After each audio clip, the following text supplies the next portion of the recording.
Hello and welcome back to another episode of Let's Talk FNAF, where today I'm going to be going through my top 5 favourite animatronics, where number 5 is meh, and number 1 is my absolute favourite. So, without stalling, let's begin.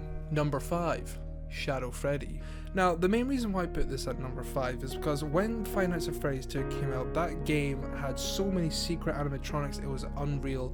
And then soon as Shadow Freddy was found, I was obsessed. I tried to get him, and when I did finally get him, I was like, I want to know all the lore about him, like why he was there, and well, just to be turned out for him just to be a Easter egg, just like Shadow Bonnie was. But yet, Shadow Bonnie later on actually got a reason, kind of, in Five Nights at Freddy's 3, one of the mini games and a little statue of him.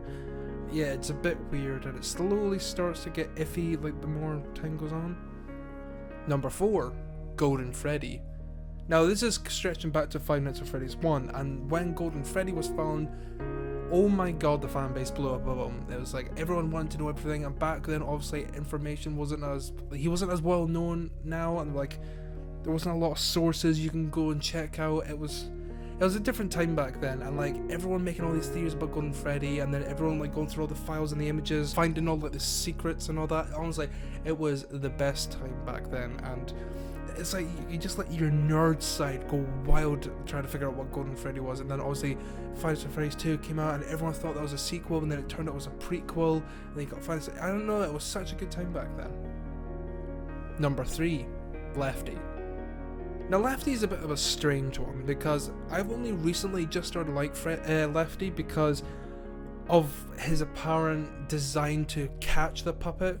I'm not too sure where this theory came from. I remember reading it somewhere saying that Lefty was designed to catch the marionette, and apparently there was a few screenshots like of like his insides and how it's like able to like fit the marionette inside. And then I remember at Ultimate Custom Night there was a few mods released where Lefty got replaced with a texture update for the marionette being inside him, and then apparently there was a few like voice recordings as well of like confirming this kind of. I'm not too sure, it's a bit iffy.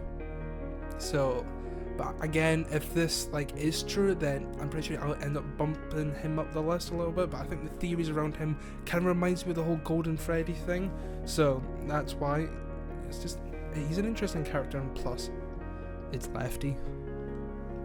Number 2, Rockstar Freddy. Now Rockstar Freddy, I'm not too sure why he's number 2, because like he's just like another one of those variations of Freddy Fazbear, you know, slightly altered for like an alternate like pizzeria or something.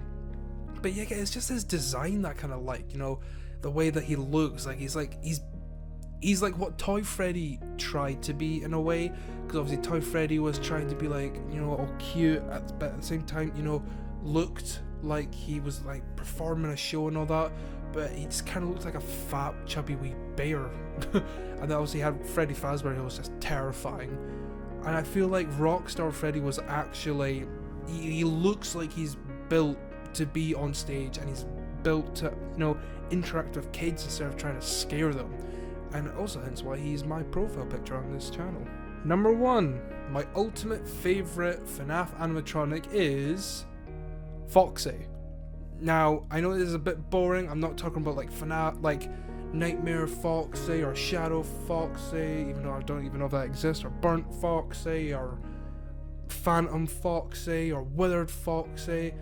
I'm on about the proper original Foxy from Five Nights at Freddy's 1. I'm not too sure what it is about this character. He's always just been my favourite.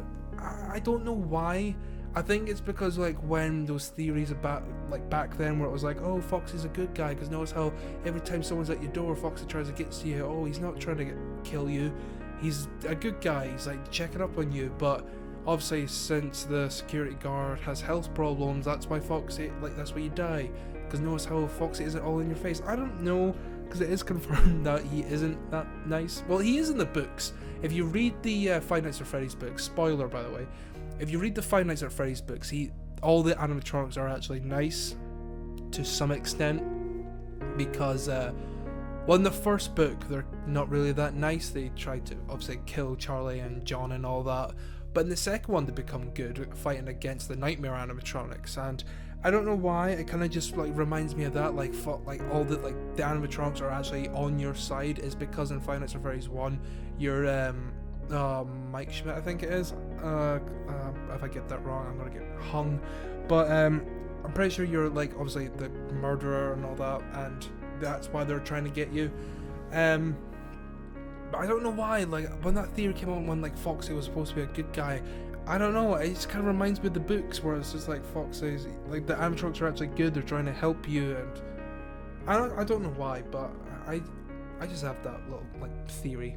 Well, I like to believe that theory, but obviously that theory has been like proven to not to be real, because in every fucking game he's always trying to fucking kill me.